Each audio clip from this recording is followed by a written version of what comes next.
Hi, I'm Melissa Pascal, entrepreneur, life coach, as well as the current coordinating ambassador for the One Young World Caribbean region.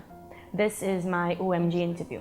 So I am the coordinating ambassador for the region, and we are actually hosting the inaugural One Young World Caucus at the Arthur Lockjack Graduate School of Business. Thanks to them, they have partnered with us. It's a 2-day event.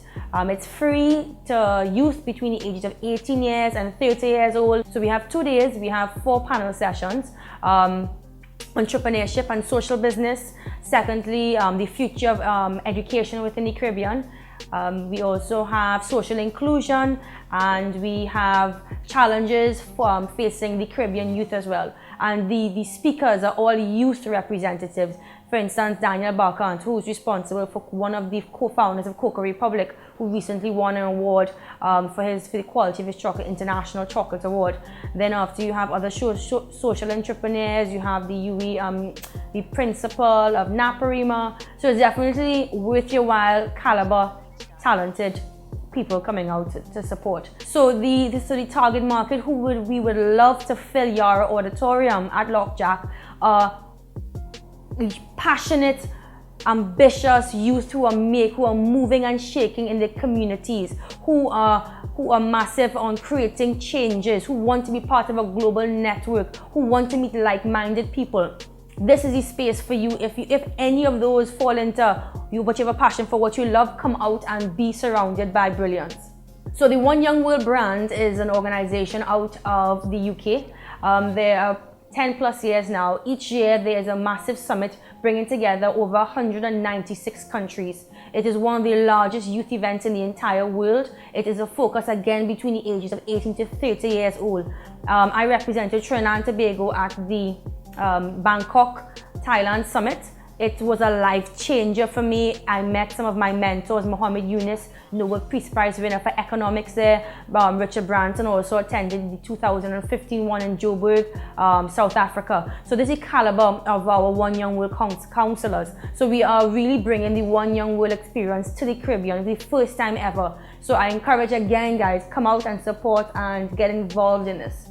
Right. So I grew up in, I would say, a self-proclaimed business incubator. I grew up in a business family, and I was doing pitches since I knew myself. So entrepreneurship is in my blood, is in my DNA. And on top of that, now technology scales any solution that entrepreneurs bring to the table. So it's a beautiful pairing, and that is what will be launched at the One Young World Caucus, my new talk show called The Mindset Show, which is again the intersection point between entrepreneurship and technology, but we'll have a spin on it because of my international networks, because of the amount of travel I've done at Haiti Tech Summit as well as Tech Beach.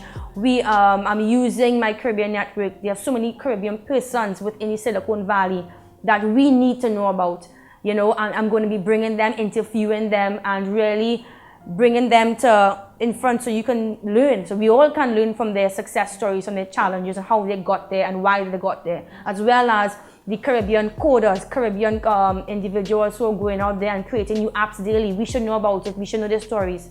And this is what the Mindset Show is going to do. The most interesting, how I got into this in the first place, is I wanted to do something amazing and meaningful before I reached the age of 30. So that's how I got into One Young World organization.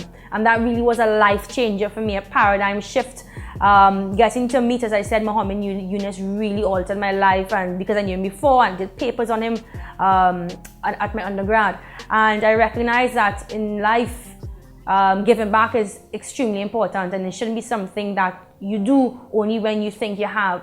It can be integrated into your everyday life, and that's what I'm doing now with my very, very limited resources, giving of my time.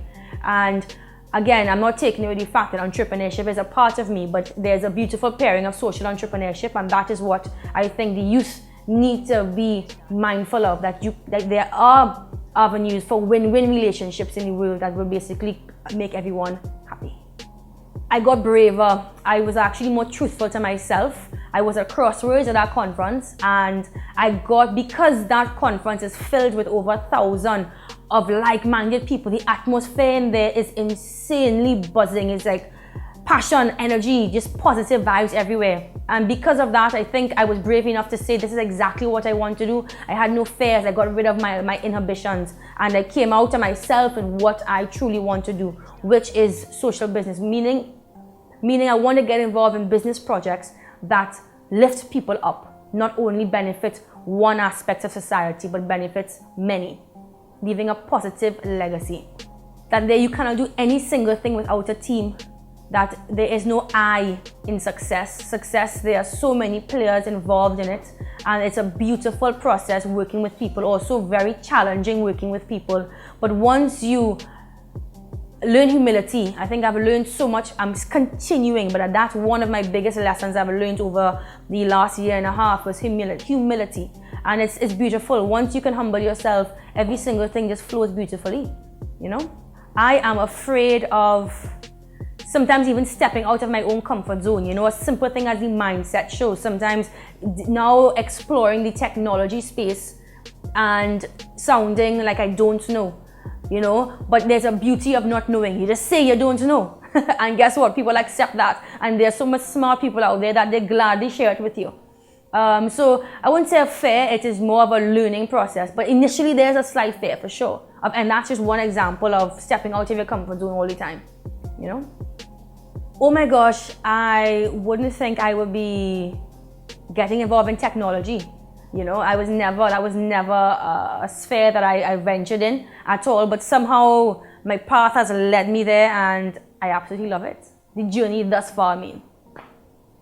So guys, thanks for tuning into the OMG interview. You can find me at my website, Melissa, melissa-marie.com. Every single thing is easy from there.